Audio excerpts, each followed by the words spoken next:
যেই দিন বাপ মরে সেই দিন রাতেও সন্তান যাই কান্দাকাটি করুক, রাত হইলেও ভাত ঠিকই খায়। কিও ভাত খায় না, পরের দিন নাস্তা খায় না। কিরে কান্দাস না তুই? না বলে তোর বাপের লেগে দুঃখিত, ভাত খাস খা। কথা বলেন না। এর নাম দুনিয়া, এর নাম কি? ধোকা। এটা ধোকা, এটা ধোকা, এটা ধোকা।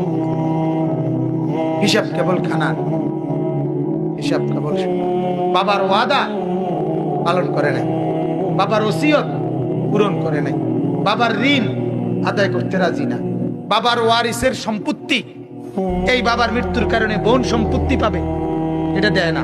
এটি সব বাধ্য। গরু জব করে ভাত খাবো, খানা বাপের লেগে খানা উদ্দা নামে না বাপের খানা, কিন্তু সবার পেটে পেটে খানা, ভাত তরকারি। কেন? কেন এটা আগে হবে? এটা আগে হবে কেন? ওয়ারিসের বন্টন হবে আগে। কোন বাপ মৃত্যুর পরে একটা নুনের বাড়ি, আধা কেজি লবণ, লবণও যদি রাখা থাকে, বাবা উনি আনছিল বাজারের থেকে, আল্লাহর কসম এই নুন টুকুর উপরে ছেলে মেয়ে যতজন, ওদের প্রত্যেকের ওয়ারিস হিসাবে অধিকার, সবাই ভাগ করে দিতে হবে।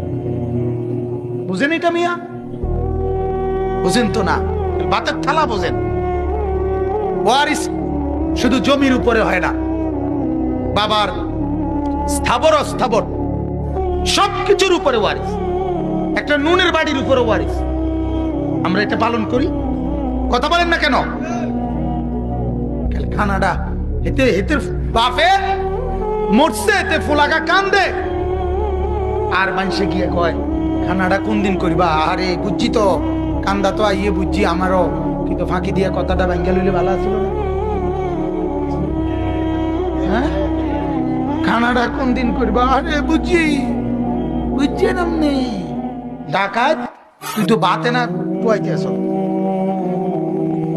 তুই তো মূর্খা না টোয়াস বেটা। 60 দিনের দিন ভাত খাবাই তৈব, 40 দিনের দিন ভাত খাবাই তৈব, কিটা ঘটনা কিটা? বাতের উপরে এত চাপা চাবি বলেন না মিয়া? হ্যাঁ, এটা এটা এটা আজ যে বেঙ্গলে এটা জানাজার মাঠে কইয়া নাও খানাটা কোন দিন করবা। হ্যাঁ, খানার রূপে কোনো ওষুধ নেই, খানাটাই বড় ওষুধ। ওষুধ খাইলে খাইলাম, না খাইলে না, ভাত খাওয়াইলাম। আল্লাহ আমাদেরকে মাফ করে দেন। আমার বাপ, আমরা কবর প্রতিনিয়ত ভুলে যাই।